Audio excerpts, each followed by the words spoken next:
officially in Africa. We are in Cape Town. So let's play that map there, and we'll just look at that again quickly. So you can see this is the southern tip of South Africa. If I back up a little bit, you will see just how big Africa is. It is a massive continent. Ignore the size of the Oosterschelde there. Obviously, it's way too big, but Africa is a huge continent. If we back up, we can see the amount of ground that we've covered, or ocean, I guess would be the better term. There's the Falklands.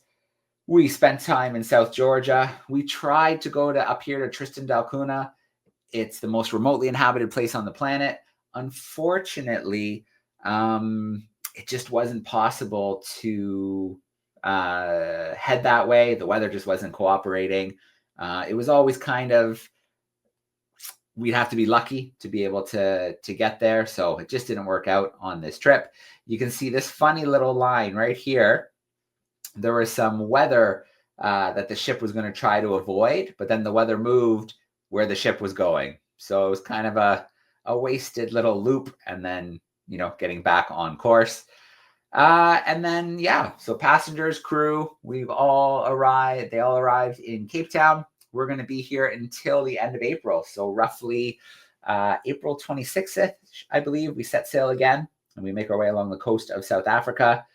Over the next few weeks, we will have young Darwin leaders coming to join us from different places around the world. They're going to match up with conservation groups in the field and train in the field, make videos, and then hopefully head home with some of those new conservation skills. And then I am flying out to South Africa on April 11th. And once I am there, I will get out in the field, out in Kruger National Park, out in Cape Town and Hans Bay. And I will do live classroom events and all kinds of cool things while I'm there. And yeah, with any luck, we'll have some pretty cool live streams. I know that possibly next week, I think we're going to lose a lot of classes in Australia as they go on their next break. But I think I still have you guys next week. And next week, we are going to go live from the National Hatchery, Kiwi Hatchery in New Zealand. So that should be pretty cool. A great way to kind of end off our time together before the next break. So that'll be really, really cool. Okay, so there we go. That gives you an idea of where we are. If I click on our camera icon, we've got a little bit of footage here to check out. So let's go back in time just a little bit. I think we've probably seen some of these clips, but let's take a quick look. I love this picture. I think this picture is so cool. It gives you a really idea of how rough the seas got at some stages. You can see the angle the ship is at, and there's just this big wall of water in behind it. If we go to the next picture here, next clip in the sequence, you can see them learning how to use a sextant here. And then if I slip ahead here, there we go. We had another little guest here. So let's take a look at this video.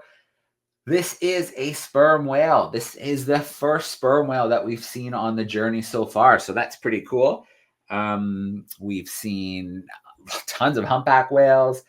We've seen beaked whales, tons of dolphin species, porpoise species. We saw blue whales when we were off the coast of Chile, but this is our first sperm whale. So that's really, really cool. And so it kind of followed kind of close to the ship for a minute or two, and then they dive down really, really deep to hunt. And that's how you know they're going down to hunt for a long time. You see the tail go up, and that whale is going to disappear into the deep, dark ocean, looking for some squid and other tasty things. So very, very cool. Yeah, that is our map update. I have a little video clip that I'm going to share with you. And this little video is of our arrival. So let me hit video, and we should see it loading now. All right. So here we are. Josh is on board, our camera operator. We see land. There's the South African flag going up. Always important to have the flag up when we're going into a new port. There's the Dutch flag flying on the back of the Oosterschelde as well. There are some sea lions greeting us. They're hanging out on one of those buoys. We've got some dolphins swimming in with us as well, which is pretty awesome. And then, as if that wasn't enough, here we go. We've got some new whales. Here are some southern right whales. So they're common along the coast, especially at this time of the year. And here's a few just hanging out and waiting for us to show up. So that's a pretty awesome welcoming committee, if I do say so myself. And so there we go. There's the coast. That's probably Signal Hill there in the background. And the ship is there now at the V&A waterfront. There will be the first group of Darwin leaders arrive next week, and then we'll be very busy for the next few weeks. All right, let's stop that screen share and let's get into some of the action we have planned for tonight. So obviously they're sleeping right now on board the Oosterschelde, but I do have a recording I made with Josh a couple days ago, just before they arrived in port. So let's take a look and see what Josh had to say, what they've been up to since we connected with the ship last. Whoops, there we go. Let's get the right video there. And you should see Josh on the screen now. Share, we've got Josh waiting for us down below. Josh, how are you doing? Hello, everybody. All right. Yeah, good, thanks. How are you? Yeah, good. No worries, Josh. I know we're on board a ship. There's people finishing their lunch. Yeah. We're going to hear people in the background. It's not the first time, so no big deal. All right, Josh, we'll catch us up. It's been a while since we've connected. We had Grant join us last week and share some of the birds that he was seeing. He talked about the video that he's making. I know you're involved in helping, I think, with some of that video footage. So, what's the last week been like? The last week has been better. It's been a much easier week. We definitely had a rough start, some really, really rough seas and difficult conditions on board. But the closer we've been getting to Cape Town, the weather's been warming up a lot. It's been a lot nicer to be outside. And we finally had some calm days coming our way. So that's really nice to experience. It's getting to about 20 to 25 degrees Celsius now. So it's crazy to think that 2.5 weeks ago we had people up the front on iceberg watch. And now we're upstairs in t-shirt and shorts all day. It's really nice. Yeah, it's changed pretty quickly. I'm glad you've had some better weather. I know the crossing was really fast to get to South Georgia. And then I know you had some rough seas after that. But it's nice that you're being rewarded as you basically a day and a half and you'll be rolling into Cape Town. Yeah. Day after tomorrow in the morning, we're supposed to arrive. Awesome. Well, tell us about wildlife. Have you had any wildlife encounters in the last week? Yeah, since we left South Georgia, things have been pretty slow. The odd distant whale blow here and there, and then yesterday or day before yesterday or something, someone spotted a whale blow off the side of the ship, which is quite exciting anyway. And we all thought, oh, humpback whale, fin whale, kind of whale, relatively often, and have seen along the voyage. But once we got the drone up and started filming it, it was very obvious that it was a sperm whale, and it was the first sperm whale that we've seen on the whole voyage. And it was super close to the ship, like a couple of 100 meters away from the ship. Oh, you've got the footage up there. Yeah. So that was really, really nice to see.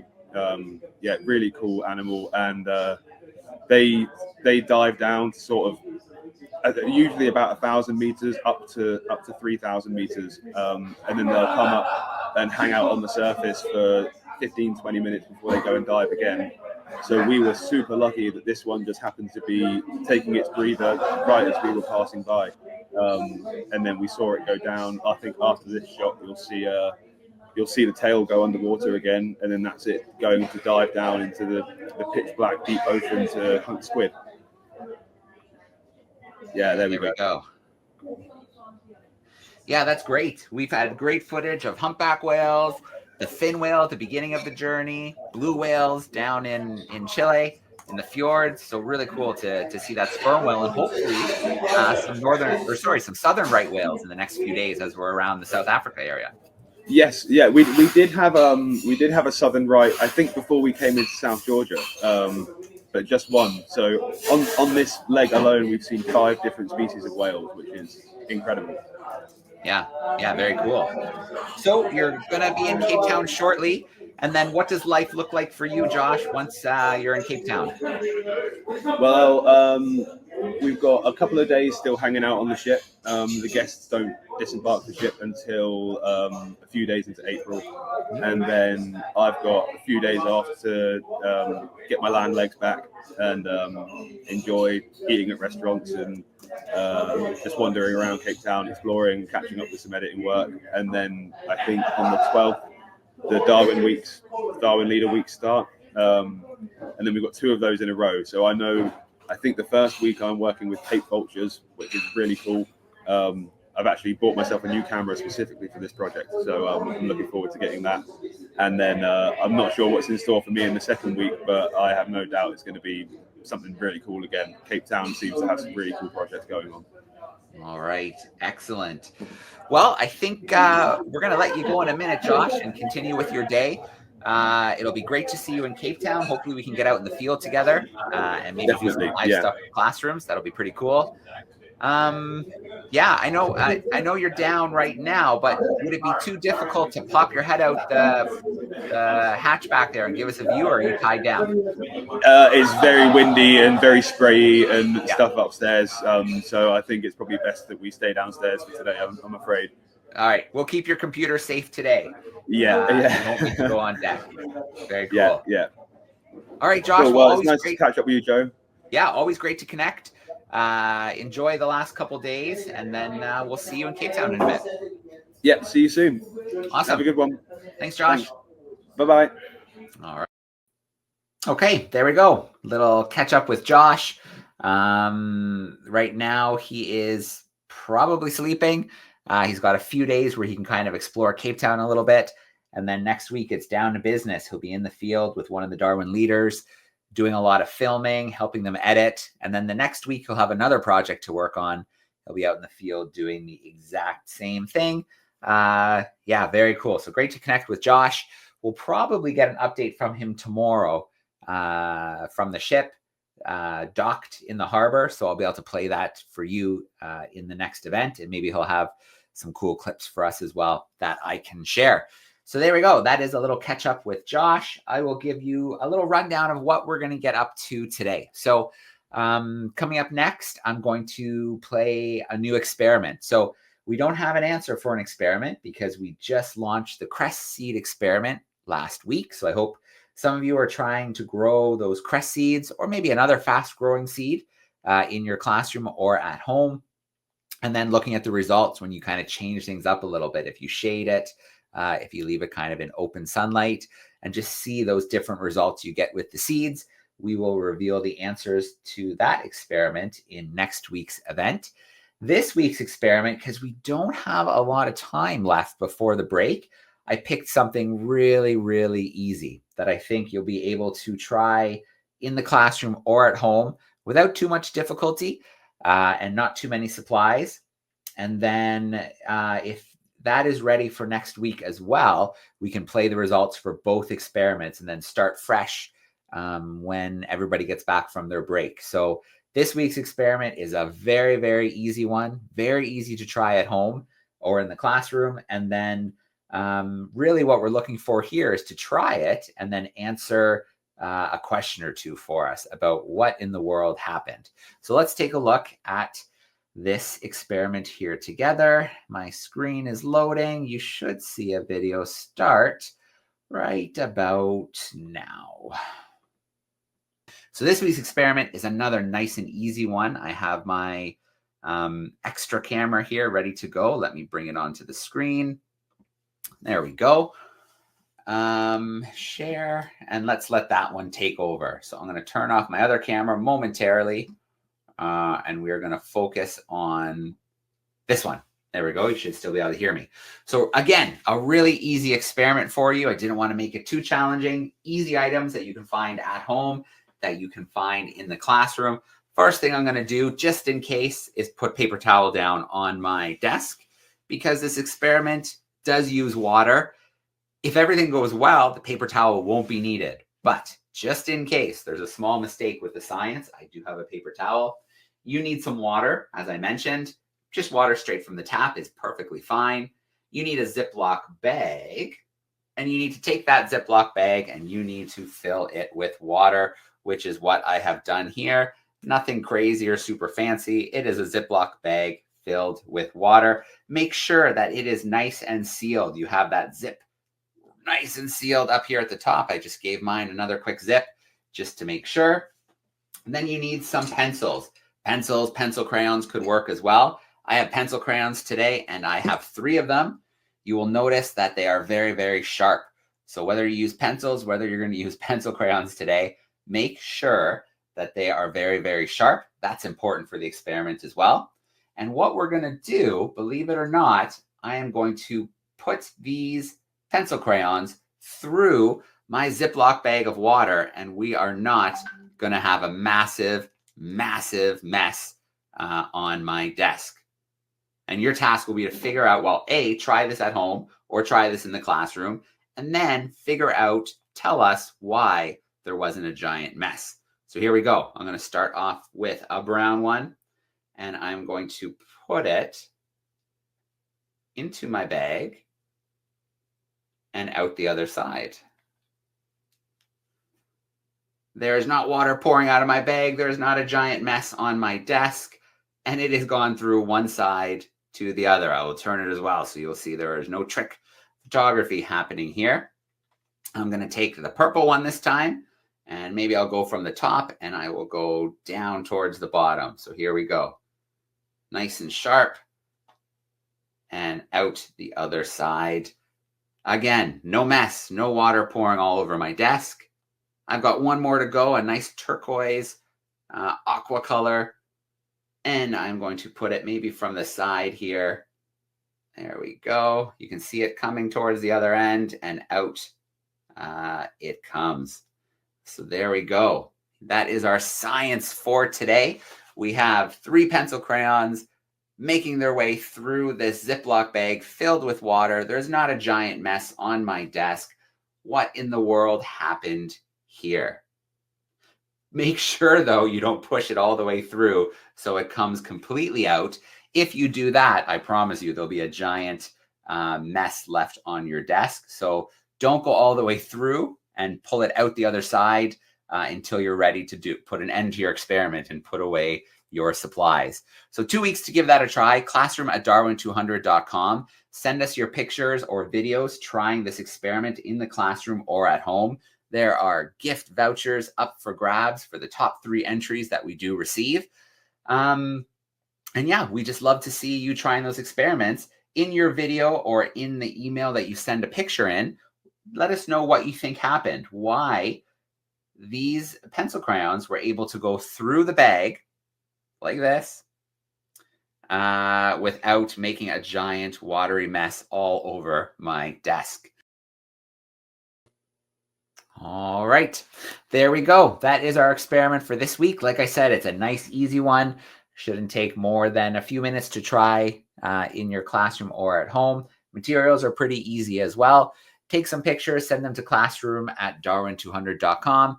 And then, yeah, there is no need to take 2 weeks. If you have it ready for next week, we'll play the results video next week and we'll figure out why that happened, why that those pencils could basically go through that balloon of a bag full of water and not pop, make a huge mess, wreck my desk. So try and figure out what happened there. So classroom@darwin200.com is where we want some pictures and an answer to that question. What kind of science was going on there? So there we go. That's our experiment. You've got one more week as well for the crest seed experiment, and we'll do the results for both experiments next week. And we won't bother with a new experiment because you'll be at home for an extended period of time anyways. So, all right. What are we up to now? So what I want to share with you today is a couple days ago, I connected with Jess and Miriam. Jess and Miriam are from the UK. They are part of a team called Seize the Day, but it's spelled S-E-A-S, like the sea, the ocean. They are about to row, the 2 of them in a small boat. They're about to row across the Pacific Ocean, just the 2 of them.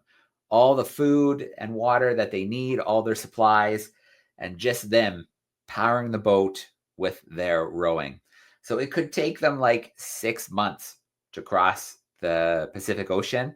And guess where they're heading? They are heading to Australia. So right now they're in Peru, in Lima. They're going to leave in about 2 days, and then they will end off, if everything goes well, in Australia. So it'll probably be 6 months from now or so. The Darwin 200 will have wrapped up by then. But if any classrooms tuning in want us to do a special live event with Jess and Miriam after they've arrived in Australia to learn about the journey, how it went, the challenges, the good, the bad, we'll totally be able to arrange something like that. I think that would be pretty cool to reconnect with Jess and Miriam and see how the journey went. So I was able to catch up with them, ask them some questions. They have some really cool video clips to share as well. You're welcome to use the chat to ask any questions about the journey. I'm going to be covering their journey. We'll be doing live events along the way. And so I know a fair bit about the expedition and what they have planned, so I can help you out with some of those answers as the video plays as well. So let's meet our two exciting adventurers, our two rowers, and let's find out what they're up to, why they're doing it, and what it took to get ready for this upcoming expedition. Let's see, where have I tucked that video? There we go. Here we go. Hey, Miriam. Hey, Jess. How you doing? Good, thank you. How are you? Yeah, good. Good. It's great to have you joining us live from Peru today. No, thank you for having us. Of course. Where in Peru are you? We're close to Lima, so we're near an area called Callao, and the sort of beach front is called La Punta. We're currently sitting at Yacht Club Peruano, which is actually where the Kon-Tiki expedition started from all those years ago. Okay, very cool. I just finished reading a very beat up old paperback of the Raw expeditions, which obviously was in a different ocean, but very cool related to that journey. Yeah, and yeah, the Oosterschelde, the tall ship, we were in Lima at one point. That was way back last May.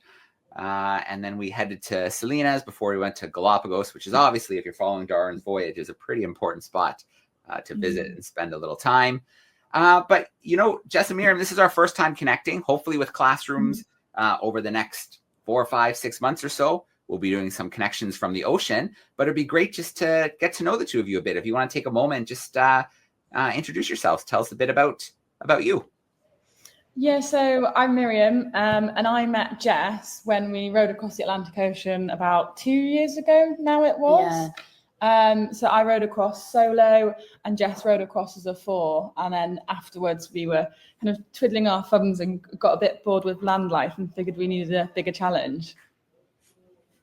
All right. I know this is like crossing the Atlantic. I know that there's I'm just blanking on the name of what it is. It's kind of a big event every year. Was that what it was? Part of that event? Yeah, so it was previously called the Talisker Whiskey Atlantic Challenge. It's now been renamed the World's Toughest Row. And it's a race that happens every year. About 40 boats from La Gomera in the Canary Islands to Antigua in the Caribbean. So it's becoming quite popular, actually, and you can race either as a solo, pair, trio, 4 or 5. But the crossing that we're doing across the Pacific is a completely independent expedition, and it's not an organized race at all. Yeah, amazing. A friend of mine recently, we covered his expedition. His name's Erden, and he did a crossing from California to the Philippines solo. Wow. Which was, I think he was the first to do it north, entirely north of the equator, which was pretty cool. Yeah, so he had a pretty epic journey. I imagine, you know, to prepare for this, that you've been talking to a lot of people, getting advice, getting to know that part of the ocean. I imagine there's a lot of kind of homework that has to be done before you can do this. Yeah, we've done a load of RYA courses, so that's essential navigation, first aid, VHF radio, sea survival. We've also gone and done hydraulics courses, electronics courses, further first aid. We've spent lots of time getting to know our boat really well and doing on-water training back in the UK before our boat was shipped here. It has been non-stop outside of our full-time jobs. Yeah, I can imagine.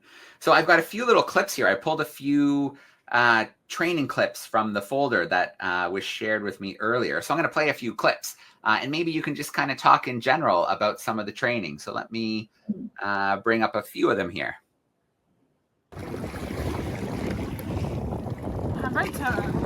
Oh, so this is at Hartlepool on the North Sea. Look like you're enjoying it. Cold up there, wasn't it? And we actually had no mattresses for the first half of our training. We were just on really thin camping mats, so we're really excited. We've got proper mattresses for the Pacific. Huh. And we used to see a seal in the same spot every time we'd go out, and we've called him Alan. All right, I've got a couple more clips I'll play here, but I want to ask a question because we've been lucky enough to host a few people who have made various crossings, and there's kind of different techniques.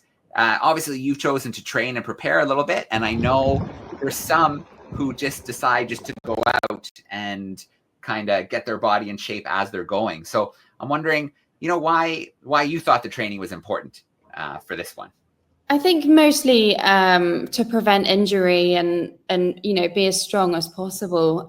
We've been trying to put on a load of muscle before going because we know that we're going to lose quite a lot of weight. We've been doing a lot of hours on the rowing machine in the gym and also lots of weight training.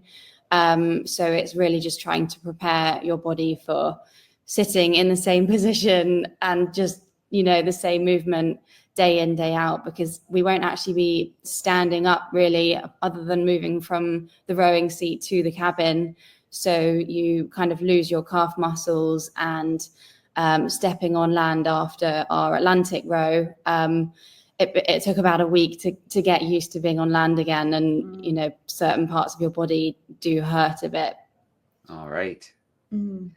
So anybody who's tuning in with us via the chat, don't be shy if you want to start to send in some questions as we're having our discussion. I'll see them coming in and I can work some of those questions in. But I want to talk a little bit now about, you're in Peru now. It's getting down to go time.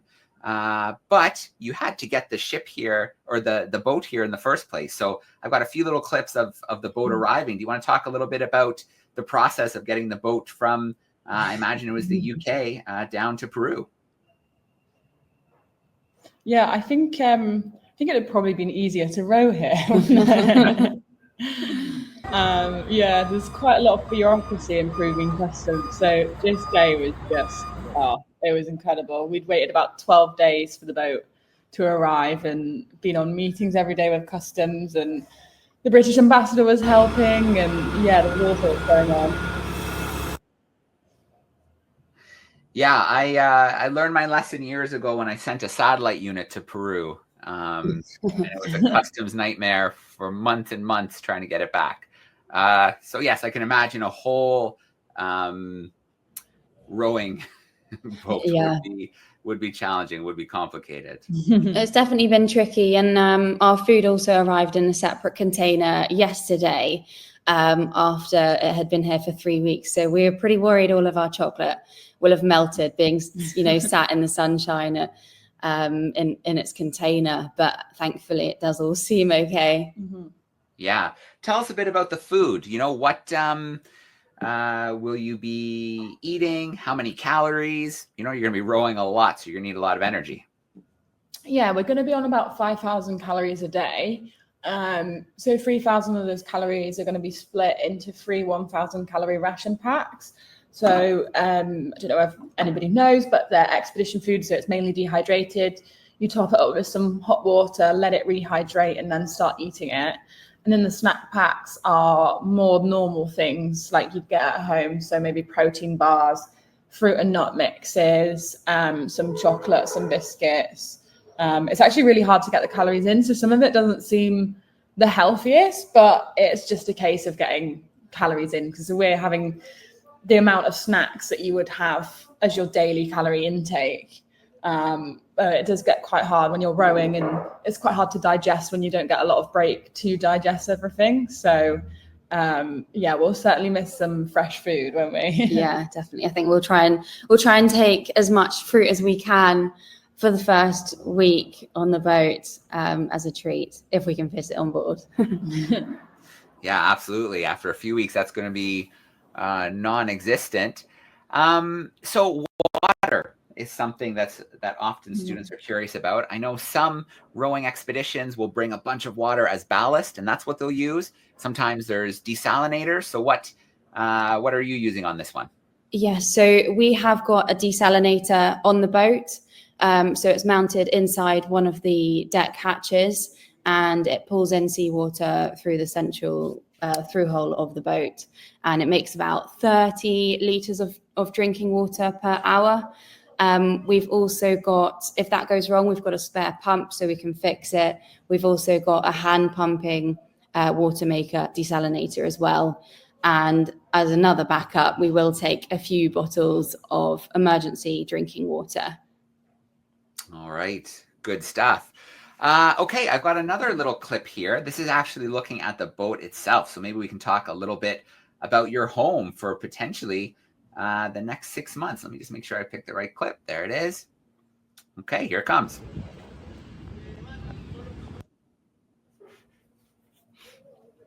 Yeah, so you can see that's the deck. That's the bow cabin that we're looking at now. The bow cabin can actually fit our oars in. It's over 3 meters long. And then at the back, the blue cabin is the stern cabin, which is probably the one this one here that we'll be swapping in and out of. You can sleep in both. There'll be mattresses in both. But in the stern cabin, which is the back cabin, that's where all of the navigation equipment will be. The radio, the chart plotter, everything that you need to know exactly where you're going and to route plan. Also the batteries, the lithium batteries are kept in there, which are powered by the solar panels, which you can see the big black squares on the top of the cabins. So we'll probably do a rolling shift pattern. Ideally, we'd always have one of us on the oars keeping the boat moving forward. So switching out of the stern navigation cabin for route planning is essential. Yeah. Okay, that was going to be my next question is, would you always be rowing together, or would there be times where maybe one would be on and the other would be having a rest? And then I imagine you have a sea anchor as well, which I know, if you both need a rest or the weather's kind of a little bit rough, you can kind of put in the water, helps keep you on course. Yeah, they're not very fun to be on, the sea anchors, the power anchors. For anybody that doesn't know, they're like essentially a massive parachute on about 70 meters of line. And we'll use that, if the wind's in the wrong direction, or if if it's too dangerous to be on deck. It's a bit like being inside a tumble dryer, though, when you're on, or more of a washing machine, because the cabins are usually a little bit damp. So not very fun, but they are, if that happens, we'll both use a chance to bunker down and get some good rest and then go from there. Yeah. So you've both experienced the Atlantic in a bit of a different situation, more of an organized event, more in one case solo, one case part of a foursome.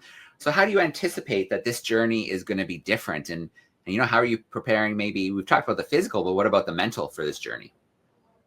Yeah, it's a tricky one. It's been a big difference is that it's just so long, and it's really hard to prepare and think about, because when you start to think about even spares kits, you're like, oh, well, do I need 30 spare wheel bearings, or do I need 40? And it's really hard to think what could go wrong over that time. And there really is, compared to the Atlantic, it is just more isolating.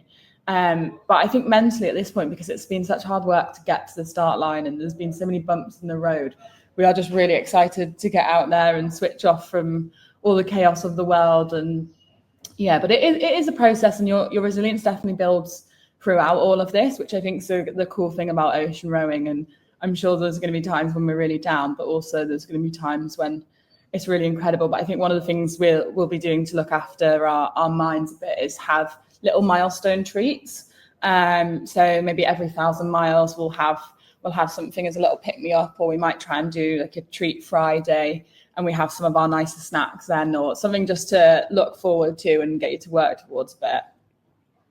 Yeah, that sounds great. Are you going to have enough battery power to be able to have some music on board? I know I would definitely enjoy having some music while I was pulling all day long. Yeah, hopefully. So for our Atlantic boats, we had 2 lithium batteries. This time we have decided to take a third one on board, which stays on a maintenance charge as a backup. We've also got a fuel cell, which we can use to charge the batteries in an emergency if they get really low, and that's powered with methanol. But so the answer is yes, we do hope that we've got enough power for music. We've actually got onboard speakers, and then we've got little ones that we can just charge, as well as headphones as well. All right, excellent. I've got another clip here. This looks like some training. Maybe you can tell us a little bit about the training that's happening here in this video.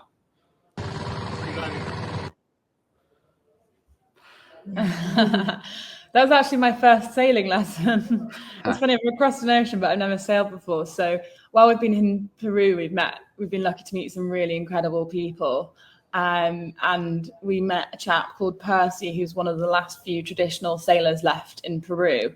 There's very few, and it's a bit of a dying art, really, sadly. And there's not many of these rafts are made out of balsa wood, a bit like Kontiki was. And there's not many of them left. So it was really incredible to sort of have our first proper go at sailing in the most traditional way possible. All right. And then I have one more picture here that I want to share. I think, although you do mention that it will be the 2-person team, but it looks like you're going to have a little bit of company on board. Oops, why didn't that come up? Let me try that again. There we go. Paddington in Peru, that's our team mascot. So that was given to us by my dad, who's actually out here helping us. And it's just quite fitting having Paddington from Peru being based out here. Yeah, absolutely. Perfect mascot to have, leaving from Peru with you to kind of help you along that journey. That's great. We're just trying to figure out whether we keep Paddington outside and cable tie him on, or we put him in the cabin. Ooh, yeah. I guess it depends what you want Paddington to look like at the end of the journey. Yeah. I think he'll definitely be a little worse for wear after 6 months, but that could be kind of cool. Paddington, a hardcore adventure explorer after that journey. For sure. Awesome. Well, we can't wait to follow along. We'll be hopefully doing some events throughout the journey, some connections with classrooms, sharing the expedition, the highs, the lows, which I'm sure there'll be a lot of both. Yeah, so when you do embark on the journey, I think you said you have some family and friends down there, so you'll have a little, a little party seeing you off as you're leaving. Yeah, I think we're probably going to have a little send-off party a couple of days before we leave. We've made so many friends out here, and we've been so lucky with how much help everybody's given us. And then I think there's going to be quite a lot of boats sailing out or motoring out with us as we leave. There's a little island about 4 kilometers away, so they'll probably come up to that point depending on how slow we are with all of our food on the boat. Yeah, it's going to be a nice send-off. Okay, so there we go. That's Jess and Miriam. They are hopefully, I almost said setting sail, but they're going to set row, or whatever you call it, start rowing the very large distance of the Atlantic Ocean. If you recall, it took the Oosterschelde 7 weeks to cross the Pacific Ocean. It took 7 weeks. We had sail power. We had a motor that we could use. So this is going to be quite a bit more intense, which is why it's going to take upwards of 6 months to make that crossing to Australia. I've got a few questions here in the chat. How big is the boat? So the boat is roughly 7.5 meters. So that translates to about 24 feet. It's not very big. Measure 24 feet in your classroom. Imagine that is your home for 6 months. You're only with one other person. You're working really hard all day, every day to make your way across a huge ocean. Yeah. Pretty amazing that they're going to head out and do that. So what's been the hardest challenge? This is Kobe. I imagine that, well, just from listening to them talk about challenges they've run into, fundraising is always challenging for something like this. It was really, really challenging to get the boat from the UK, ship it in a container all the way to Peru. So that was really challenging. Then the boat arrived and the customs officials in Peru, they had to get it through customs, and that was a whole nother adventure. So I think that the planning's been difficult. Now I think is kind of, I don't want to say the easy part, but the boat is there. They've been training. All the supplies are on board. So it's time for them to get in and start this journey.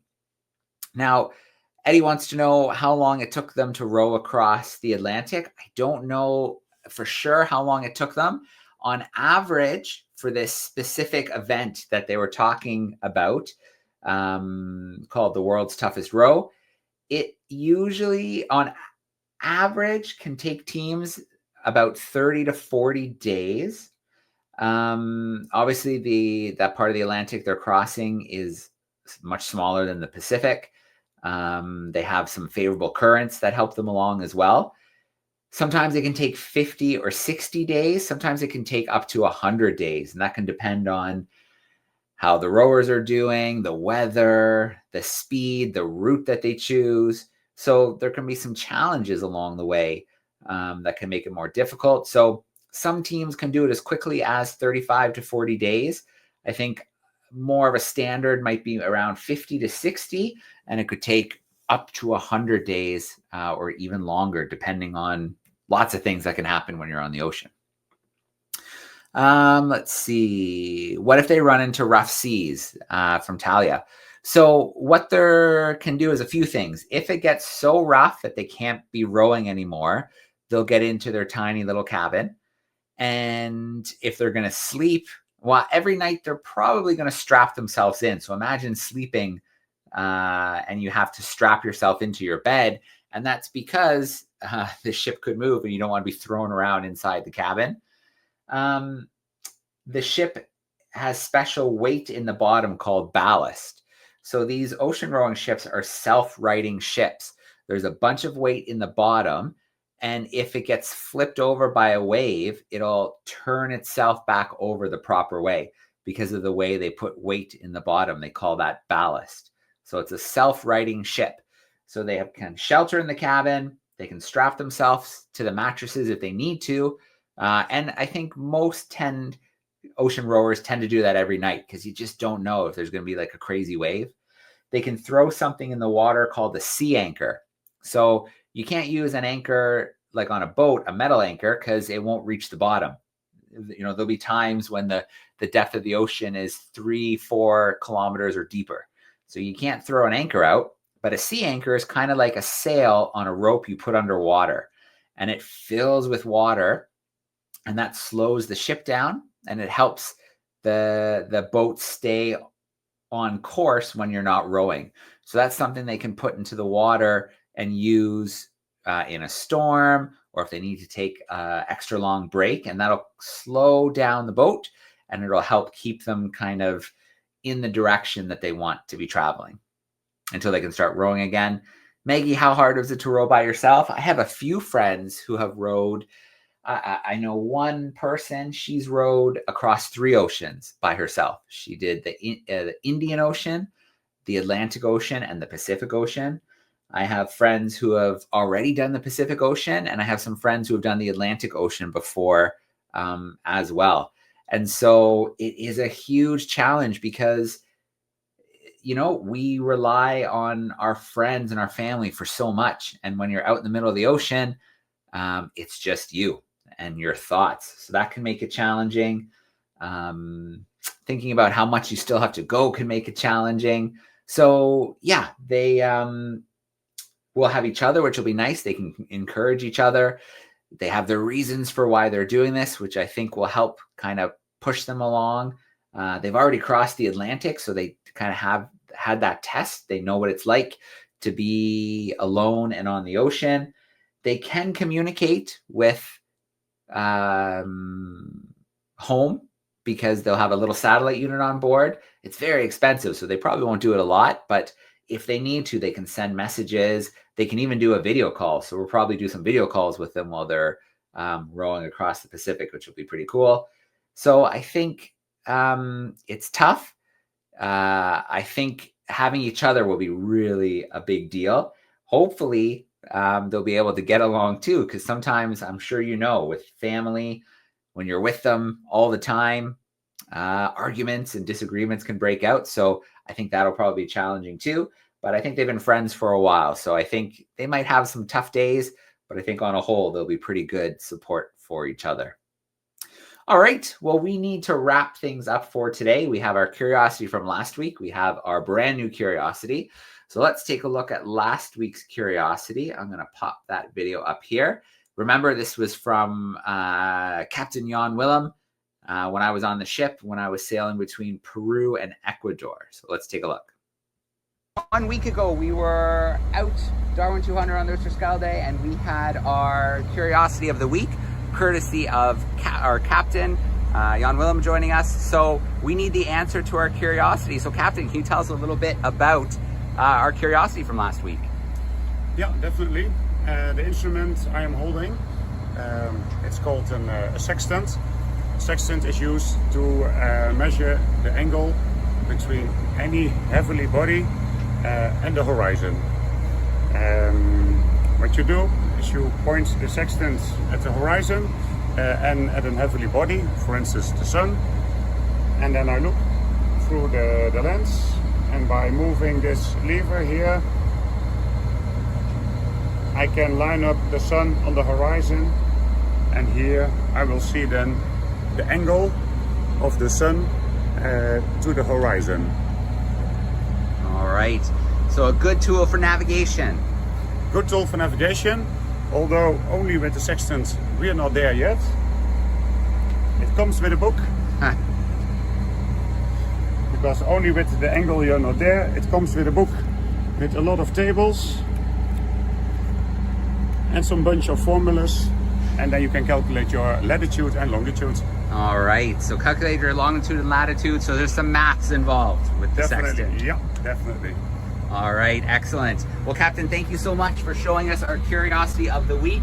A sextant, a really important tool for navigation, and keep those maths going in school because they come up everywhere. Science, doesn't matter what you're doing, math is always there. You will need it on board. All right, thank you, Captain. There we go. That was our curiosity of the week, courtesy of Jan Willem. So we have a few captains, and they kind of swap out every once in a while, say 2 or 3 months. And it just so happens that Jan Willem is currently captain right now on the ship as it made its way across the Atlantic and then arrived in Cape Town.